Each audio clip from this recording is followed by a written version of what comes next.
अस्सलाम वालेकुम friends, welcome back to Top Smarties. Drama serial हक में है। पुप्पो जो विरसा के घर से होकर आई तो फ़ौरन से पहले अपने भाई के घर चली गई, जहां पर वकार और वकार की माँ ये फैसला कर चुके हैं कि वो विरसा को बहुत जल्द रुखसत करवा कर ले आएंगे। लेकिन यहाँ पर पुप्पो भला ऐसे कैसे होने देगी। जाते ही कहने लगी, अभी अभी मैं विरसा के घर से होकर आ रही हूँ, अपनी बहू से मिलने का दिल चाह रहा था इसलिए वहाँ पर चली गई। लेकिन वहाँ पर तो जाकर उनके तेवर ही और थे। वो लोग तो अलैदगी चाहते हैं। उन्होंने साफ साफ कह दिया कि वो लोग वकार की शर्त पर अमल नहीं करेंगे, कभी भी वो माफ़ी नहीं मांगेंगे। जिस पर वकार को बहुत गुस्सा आया कि आज ही मेरी कोई बात नहीं मान रहे तो फिर कल को मुझे क्या वक़्त देंगे, क्या औकात देंगे। जिस पर वकार भड़क जाता है। अब यहाँ पर पुप्पो तो अपना काम करके चली गई तो बाप आया। वकार बाप से भी कह देता है कि वो लोग अलैदगी चाहते हैं। तो बाप यहाँ पर गुस्से में अपने बेटे को दूसरी शादी का मशवरा देता है। ठीक है, वो लोग अलैदगी चाहते हैं तो तुम इंतज़ार करो, जब वो लोग कोई खुला का केस दायर करेंगे हम लोग फ़ौरन एक्सेप्ट करेंगे, उसके बाद तुम माइंड बना लो जूबी से शादी करने का। वकार तो भड़क जाता है, अब कैसे सोच सकते हैं मैं जूबी से शादी करूँगा। बेशक मेरा ये रिश्ता रहे न रहे, मैं जूबी से हरगिज़ शादी नहीं करूँगा। बाप को अपना फैसला सुनाते हुए वकार यहाँ से उठकर चला जाता है। तो बाप अब अपनी बीवी पर भड़कने लगा, ये सब कुछ तुम्हारी वजह से।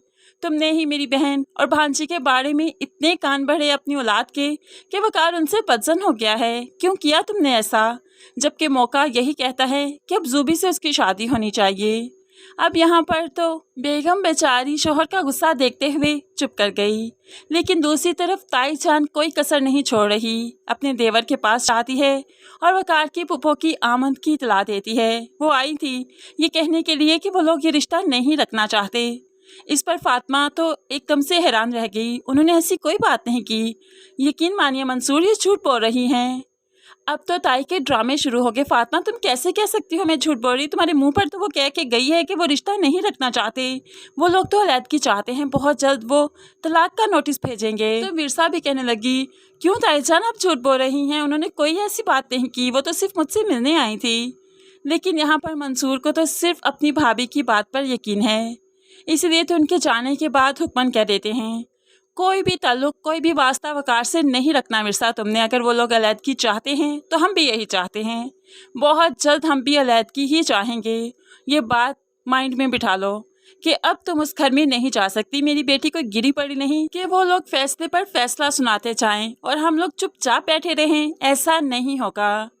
अब तो विरसा बाप के सामने हाथ जोड़ देती है, खुदा के वास्ते ऐसा मत कीजिएगा, शोहर है मेरे वो, मैं अपने ऊपर तलाक का दब्बा नहीं चाहती, मैं वहीं पर जाना चाहती हूँ, जैसे भी हो जाए। मुझे जितना दिन भी इंतज़ार करना पड़े, जितने सालों इंतज़ार करना पड़े मैं करूँगी, लेकिन रुखसत होकर वकार के साथ ही जाऊँगी। मंसूर गुस्से से यहाँ से चला जाता है तो विरसा रोने लगी। इस वक्त पर माँ बेटी को संभालती है। अब ऐसे ही कुछ दिन बीते। वकार ने सोचा कि क्यों ना विरसा से मुलाकात की जाए, उसे बताया जाए कि अगर वो ये रिश्ता ख़त्म करना चाहती है तो मैं भी चाहता हूँ। ऐसे ही वो विरसा के घर जाने का इरादा करता है। ऐन इसी वक्त जूबी आ जाती है और जूबी उसे विरसा के बारे में भड़काते हुए कहने लगी, अम्मी ने मुझे बताया वो उनके घर गई थी, वो लोग तो रिश्ता ख़त्म करना चाहते हैं, तो फिर तुम क्यों इस रिश्ते को घसीटना चाहते हो। जितनी जल्दी हो सके खूबसूरती से तुम अपना रास्ता बदल लो, वही बेहतर होगा। अब यहाँ पर वकार गुस्से से गाड़ी में बैठ जाता है तो जूबी पूछने लगी, कहाँ जा रहे हो। ऐसे में वकार बता देता है, अपनी बीवी से मिलने जा रहा हूँ, कोई एतराज़ है क्या, कोई मसला है क्या। तो जूबी जलती भुनती यहीं पर खड़ी रही तो वकार चला ही गया। जब वकार गया तो दूसरी तरफ विरसा बहुत खुश है, फातिमा बहुत खुश है। फातिमा वकार से कहने लगी, बेटा बैठो ना, मैं कुछ खाने पीने के लिए लेकर आती हूँ, तुम और विरसा बैठकर बातें करो। तो वकार गुस्से के आलम में कहने लगा, एक तरफ तो हमारे घर पैगाम भिजवाती हैं कि रिश्ता ख़त्म करना चाहते हैं आप लोग, और दूसरी तरफ इतनी मेहमान नवाजी, कमाल लोग हैं आप। फातिमा और विरसा तो एक दूसरे की तरफ हैरानगी से देखने लगी। तो विरसा कहने लगी, वकार आपको बहुत बड़ी गलतफहमी हुई है, हम ये रिश्ता ख़त्म करना नहीं चाहते, मैं ज़िंदगी भर आपका इंतज़ार करने को तैयार हूँ। फातिमा भी तसल्ली देती है, बेटा ऐसी कोई बात नहीं, हम भला अपनी बेटी का घर क्यों उजाड़ना चाहेंगे। लेकिन वकार किसी की नहीं सुन रहा। आप लोगों को वार्न करने आया हूँ कि या तो ये बातें करना छोड़ दें या मैं फ़ौरन ही तलाक के नोटिस भेज देता हूँ। अगर यही चाहती हैं तो ऐसा ही सही, वरना ख़ानदान में हमें जलील करना छोड़ दें। अब ये कहते हुए तो वकार यहाँ से चला गया। विरसा ये चीज़ बर्दाश्त नहीं कर पाई, फ़ौरन से पहले बेहोश होकर गिर जाती है। फातिमा बेटी को संभालने लगी। फातिमा को तो समझ ही नहीं आ रही करे क्या। वकार को आवाज़ें देती है, लेकिन वकार गुस्से के आलम में चला गया। जाते ही जाते देखा कि फरमान यहाँ पर खड़ा था। फरमान जिसने वकार की गाड़ी देख ली थी, इसलिए यहीं पर जमकर खड़ा हो गया। जैसे ही वकार घर से बाहर निकला तो कहने लगा, क्या करने आए थे यहाँ पर, क्यों आए हो यहाँ पर? तो वकार कहने लगा, अपनी बीवी से मिलने आया हूँ। क्या उससे मिलने के लिए मुझे किसी की परमिशन की ज़रूरत है? क्या उसके लिए भी कोई रकम अदा करनी होगी? किसी रकम का मुतालबा करोगे तुम? तो यहाँ पर फरमान मुस्कुराते हुए कहने लगा, बीवी होती तो रुखसत करवाकर इज्जत से घर ले जाती, ना कि उसके माँ बाप के घर में उसे बिठाए रखते। तो वकार कहने लगा, यह हमारा आपसी मामला है, मैं किसी को इसमें बोलने की इजाज़त नहीं दे सकता।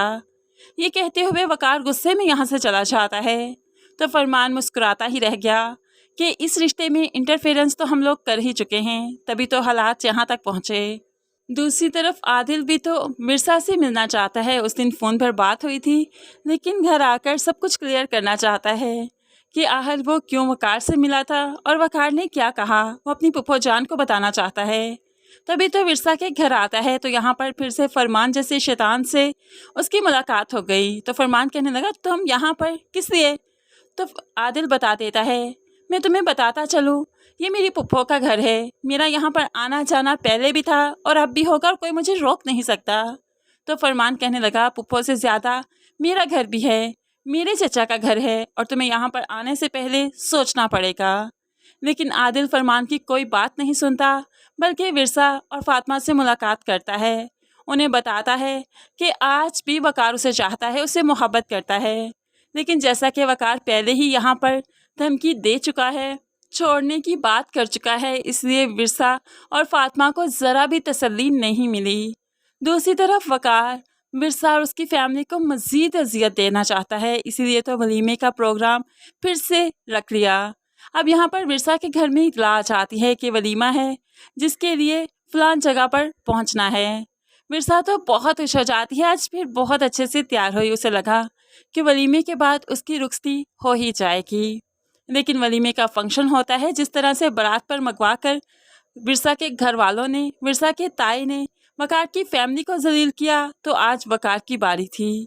वकार ने बदला लेने के लिए वलीमे का फंक्शन रखा और फिर अपने ही घर में मंगवा कर विरसा की फैमिली को जलील किया, क्योंकि यहाँ पर से कुछ देर के बाद उठकर चले गए, जिसके बाद विरसा और उसकी फैमिली को मालूम पड़ गया कि रुखसती नहीं होगी। विरसा तो बहुत ही ज़्यादा परेशान हो गई, रोने धोने लगी, फूलों को निचोड़ निचोड़ कर फेंकने लगी। क्या ये है मेरी किस्मत?